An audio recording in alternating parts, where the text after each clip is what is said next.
రోజున at least 4 hours చదివించాలి.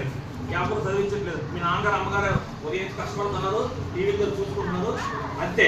ఎలా చదువుతున్నారు, మీకు ఎన్ని మార్కులు వస్తున్నాయి, ఎటువంటి ఫ్రెండ్స్, మీ మనస్సు ఎలా ఉంది, అల్లరి చేస్తున్నారు లేదా, క్లాసులలో ఉన్నారు, స్కూల్కి వచ్చి మా పిల్లల పెర్ఫార్మెన్స్ ఎలా ఉంది, మార్కులన్నీ ఎంక్వైరీ చేయాలి.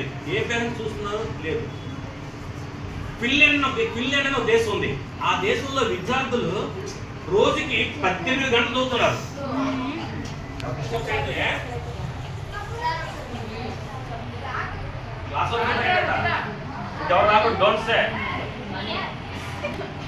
ఆ దేశంలో 18 గంటలు చదువుతున్నారు డేకి.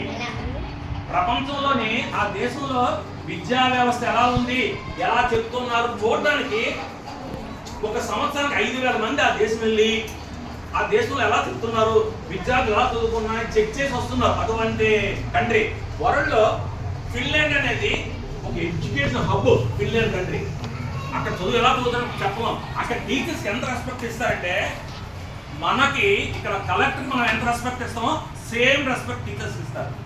సో ఆ కాలేజెస్, ఆ కంట్రీ అంత ఎడ్యుకేషన్లో అంత అడ్వాన్స్ అయింది.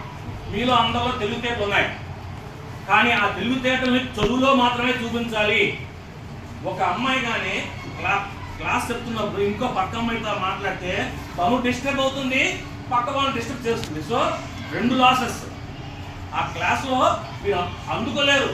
ఎగ్జాంపుల్ ఒక సైన్స్లో కానీ మ్యాథ్స్లో కానీ ఒక చెప్తున్నారు, చెప్తుంటే ఒక 2 నిమిషాలు కాన్సన్ట్రేషన్ బయటకు వెళ్ళారు. కొంతమంది బయట చూస్తారు, కొంతమంది పక్కన వాళ్ళతో మాట్లాడతారు, కొంతమంది ఇక్కడ ఉండి మైండ్ ఎక్కడికో తిరుగుతుంది, ఆలోచిస్తుంటారు. సో అక్కడ కాన్సన్ట్రేషన్ ముఖ్యం. ఇక్కడ కానీ ఒక మ్యాథ్స్లో కానీ సైన్స్లో కానీ ఒక బిట్ మిస్ అయితే అదంతా ఆ లెసన్ అంతా మిస్ అవుతారు. అది మళ్ళీ 10, 50 సార్లు 60 సార్లు చదవాలి.